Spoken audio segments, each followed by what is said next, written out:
गणेश चतुर्थीच्या आदल्या दिवशी हरतालिकेचा उपवास केला जातो. म्हणजेच यावेळी 6 सप्टेंबरला शुक्रवारी हरतालिकेचा उपवास आहे.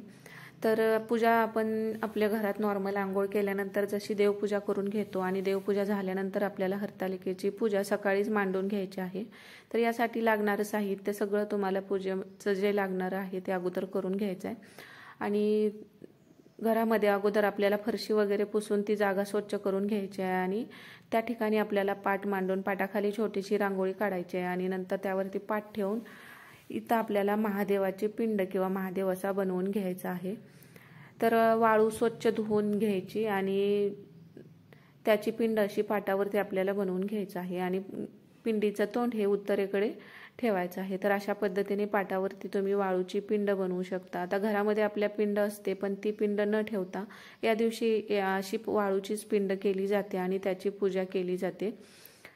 तर अशा पद्धतीने पिंड पूर्ण बनवून घेतल्यानंतर आपल्याला पिंडीसमोर छोटासा नंदीसुद्धा बनवून घ्यायचा आहे.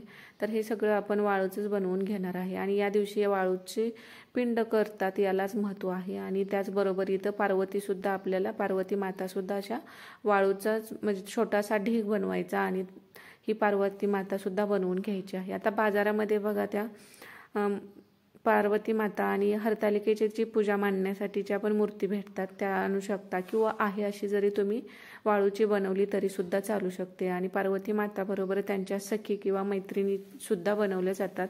तर इथं मी एक सखी बनवलेली आहे.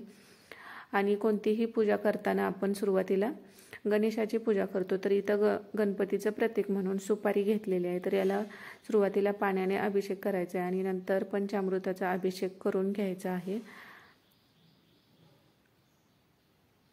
तर हे हरतालिकेचं जे व्रत आहे ते कुमारिका, सुहासिनी किंवा ज्यांचे पती हयात नाहीत त्यासुद्धा महिला करतात.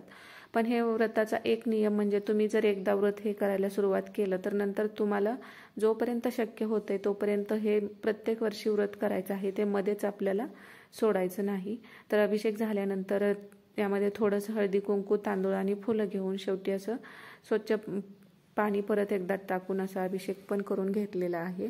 आता आपल्याला दिवा लावून घ्यायचा आणि त्याचबरोबर असं एखादं पान घ्या, खाऊचं पान घ्या किंवा कोणतं आंब्याचं पान असेल तर ते सुद्धा घ्या. त्यावरती थोड्याशा अक्षता घ्यायच्या आहेत, त्याला हळदी कुंकू वाहून आपण दिवा जो आहे त्याची पूजा करून घ्यायची. आता एक दिवा ठेवा किंवा 2 समयी जरी तुम्ही लावल्या तरी चालू शकतात. तुम्हाला जसं जमेल तसं तुम्ही हे व्रत करू शकता. देवाला शेवटी भक्ती महत्त्वाची, तुमचा भाव महत्त्वाचा असतो. आणि इथं आपण सुपारीसुद्धा मांडून घेतली आहे. अशाच पद्धतीने विड्याचं पान घेतलेलं आहे, त्यावरती तांदूळ घेतलेले आहेत आणि त्या हळदी कुंकू वाहून अशी गणपतीची पूजासुद्धा आपण इथं केलेली आहे. त्याचबरोबर आता बघा आपण जे शिवलिंग बनवलेलं आहे, हे जे वाळूचं शिवलिंग आहे, तर या दिवशी सगळीकडे म्हणजे अशा पद्धतीनेच हे शिवलिंग बनवलं जातं. घरामध्ये आपल्या इतर कोणतेही शिवलिंग असतील तर ते तुम्ही या ठिकाणी न ठेवता वाळूचंच शिवलिंग इथं बनवून घ्यायचं आहे. आणि वस्त्रमाळ आहे ती हळदी कुंकू फक्त आपण पार्वती मातेला जी वस्त्रमाळ अर्पण करणार आहे त्याला फक्त ते घालायचं आहे. आणि हे जे पिंड आहे त्याला तुम्हाला साधं वस्त्र घालायचं आहे, त्याला हळदी कुंकू लावायचं नाही. तर पिंडीचा सुद्धा अभिषेक तुम्हाला इथं करून घ्यायचा आहे. आणि हा अभिषेक करत असताना तुम्ही साधा सोपा मंत्र म्हणजे ओम नमः शिवाय जरी म्हटलं तरी सुद्धा चालू शकतं. म्हणजे तुम्हाला जसं जमेल त्या भक्तीने तुम्ही ही पूजा करू शकता. हे जे कापसाची वस्त्रमाळ आहे ती आता शिवलिंगाला आपल्याला अशी अर्पण करायची आहे. आणि इथं तुम्हाला जी पार्वती माता आणि तिची सखी बनवलेली आहे त्याला सुद्धा हळदी कुंकू वाहून घ्यायचं आहे आणि वस्त्रसुद्धा घालून घेतलेलं आहे. आता बघा शंकराला किंवा या पिंडीवरती तुम्हाला जी तुमच्याकडे पांढरी फुले आहेत ते वाहून घ्यायचे आहेत. आणि त्याचबरोबर हे जे धोत्र्याचं फूल आणि फळ असतं हे जरूर याच्यावरती वाहायचं आहे, म्हणजे या दिवशी याचं महत्त्व आहे. त्याचबरोबर हराळी आघाडा आणि बेलपत्र तुम्हाला इथं व्हायचं आहे. आता माझ्याकडे बेलपत्र नव्हतं म्हणून मी जे आहे ते यामध्ये दाखवत आहे. आणि नंतर 5 झाड म्हणजे ही झाडांची 5 पालवी असू द्यात किंवा 7 पालवी तुमच्याकडे जे असतील तशी झाडांची पानं किंवा फांद्यासुद्धा तुम्ही इथं घेऊ शकता. तर ओम नमः शिवाय म्हणता तुम्हाला हे अशा पद्धतीने पिंडीवरती अर्पण करायचे आहेत.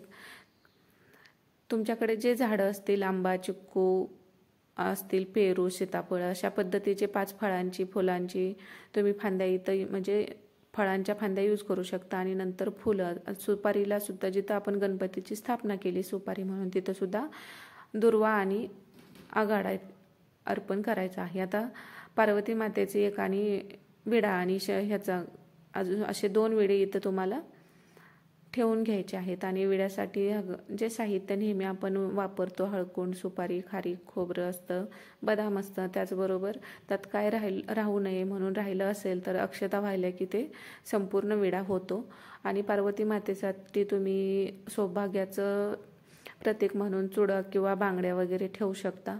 आणि भस्म जे असतं ते सुद्धा इथं पिंडीला आपल्याला आणि महादेवाला अर्पण करायचं आहे. आणि गणपतीला बघा, हे जास्वंदीचं फूल प्रिय आहे, तर ते या पूजे दिवशी तुम्हाला भेटलं तर हे फूल नक्की यूज करा, म्हणजे याचा वापर करा. आणि नाही भेटलं तर जसं तुम्हाला जमेल तशी साधी सोपी पूजासुद्धा तुम्ही मांडू शकता.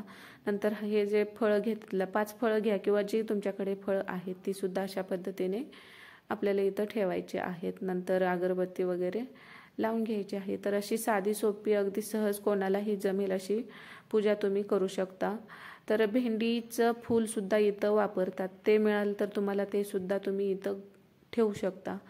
तर अशी एवढीच साधी सोपी पूजा असते, जशी की कोणालाही जमेल इतक्या सोप्या पद्धतीने मी दाखवलेली आहे. आता तुमच्याकडे जे आहे त्या साहित्यात तुम्ही करू शकता. आणि नैवेद्यासाठी इथं गोड काहीतर म्हणून खडीसाखरेचा नैवेद्य दाखवलेला आहे. साधी साखरसुद्धा तुम्ही ठेवू शकता. नंतर स्वच्छ पाणी इथं आपल्याला ठेवायचं आहे. आणि ते पाण्यावरती झाकण ठेवून हे झाकून आपल्याला ठेवायचं आहे. तर अशा पद्धतीने आपली ही साधी सोपी पूजा तुम्ही करू शकता. आणि शेवटी मग धूप, कापूर तुम्ही लावून तुम्ही आरती करायची आपल्याला. तुम्हाला इथं गणपतीची सुद्धा आरती करायची आहे या दिवशी. आणि शंकराची किंवा हरतालिकेची जी नेहमीची कथा आहे ती वाचायची आहे. आणि शेवटी आरती, ती पण आरती तुम्हाला करून घ्यायची आहे. तर अशा पद्धतीने नक्कीच या हरतालिकेला तुम्ही साधी सोपी ही पूजा तुम्हाला जसं जमेल त्या पद्धतीने करू शकतो.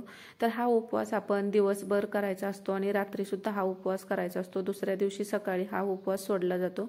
तर काही जण गणपतीची स्थापना केल्यानंतर सुद्धा हा उपवास सोडतात. आणि जो आपण नैवेद्य दाखवला आहे त्यावरती तुळशीपत्र नक्की ठेवायचं, म्हणजे आपला नैवेद्य परिपूर्ण होतो.